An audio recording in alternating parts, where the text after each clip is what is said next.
All right. We're diving deep today, folks. Alumanda. What a force, huh? Really is. Education and community development are clearly her passions, and it looks like she's not just talking the talk. Right. She's out there actually making things happen. Exactly. Two of her projects really stood out to me, the Lwiiyo Community Literacy Initiative Yeah, and yeah. We have and that. this Spark thing, which I'm totally intrigued by. Yeah, Spark is it's really something special. It seems like Al-Anon is all about giving people the tools and skills they need to thrive, Hmm. kind of like what we're trying to do here, right? Yeah. Empowering people through knowledge. Absolutely. And what's interesting is how her own background really shines through in these projects. You know, her expertise in digital literacy, her experience mentoring youth. It's like she's taking those passions and turning them into something bigger, something that can impact whole communities. Yeah, for sure. So let's start with Lwiiyo, bridging the digital divide. I mean, we Yeah. talk about this all the time, right? The importance of everyone having access to technology and the internet. But what's Lwiiyo's specific approach? It's not just about giving people computers and internet connections, right? That's part of it. But they're really focused on digital literacy, teaching people the skills to actually use technology effectively. Because, like, having a smartphone doesn't automatically make you digitally literate. Exactly. There's so much more to it. So what kind of skills are we talking about here? Give us the rundown. Think about it. Online safety. It's a jungle out there. You got to know how to navigate all that, right? How to find reliable information. Lwiiyo's teaching people how to think critically about what they see online, how to evaluate sources, even basic coding. Wow, coding. That's pretty amazing. It's empowering people to create with technology, not just consume it. I love that. Yeah, absolutely. And speaking of empowerment, you mentioned underserved communities earlier. Right. Let's talk about the systemic inequalities here. Please, yes. This is a big one. Imagine, right? You're a student in a remote village. Maybe you've got a computer, maybe the internet works sometimes, but you've never really been taught how to use technology effectively. You're already starting from behind. And that gap, that digital divide, it impacts everything. Everything, education, job opportunities, staying connected with the world, it's a huge barrier. And that's what Leo is trying to break down, right? Exactly, leveling the playing field, giving everyone a chance to succeed in the digital age. Now, let's switch gears a bit and talk about this Spark initiative. Student performance and academic record keeper.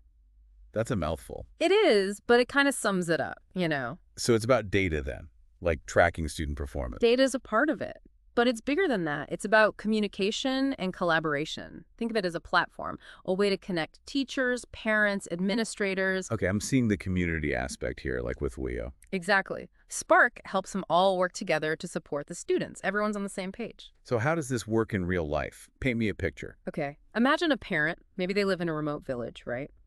They can get instant updates on their child's progress through Spark. Test scores, attendance, homework assignments. Wow, so they're really in the loop, even if they're miles away from the school. Exactly. And that leads to more engaged parenting, earlier intervention if a student's struggling. It builds a real sense of community around education. I love that. But these kinds of systems, there can be hiccups, right? Like getting teachers on board or concerns about data privacy. Okay. Right. And those are totally valid concerns. So how's Alamunda's team address those? They've thought about that from the beginning, made Spark user-friendly for teachers, put strong data protection measures in place. That's good to hear. It's really amazing what Alamunda's doing with both Leo and Spark. I mean, it really shows how technology can be this incredible tool for equality. Yeah, totally. But it's not just about handing out devices, it's about so much more. Yeah. Building skills, connecting people, addressing those systemic challenges we talked about. Couldn't have said it better myself. But Leo and Spark, those are just two pieces of the puzzle, right? There's so much more. Like she's started these ICT clubs, right? ICT Club. Yeah, information and communication technology clubs. They use Spark, encourage kids to get creative with tech.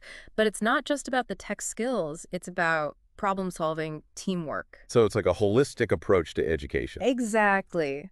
Plus, she runs these educational workshops, helps design tech-themed classrooms. She's got her fingers in a lot of pies, all aimed at creating this vibrant learning environment. It's so inspiring to see someone with such a clear vision, Uh-huh. and the drive to actually make it happen. And don't forget the bigger picture here, right? Yeah. Alamanda's passionate about a lot of things: mental health, gender equality, sustainable development. It's all connected. Exactly. She gets that. And that's what makes her work so impactful. It's really amazing. It is. And you know what else is impressive? What's that? How she does it all. He's a master collaborator, works with all sorts of organizations, builds these strategic partnerships. She knows that real change takes a village. It really does. Alamanda's story is so inspiring, right? It shows what one person can achieve when they're truly dedicated to making a difference. Yeah. She's building a brighter future one step at a One time. digital brick at a time. Yeah. So as you follow Alamanda's journey, I want you to think about this. How can you be a force for change in your own community? It doesn't have to be some grand gesture. Even small actions, when driven by passion and a little bit of strategy, can make a real impact. What can you do today to create a ripple effect of positive change? Love that. That's all the time we have for today, folks. Thanks for tuning in. See ya. Bye.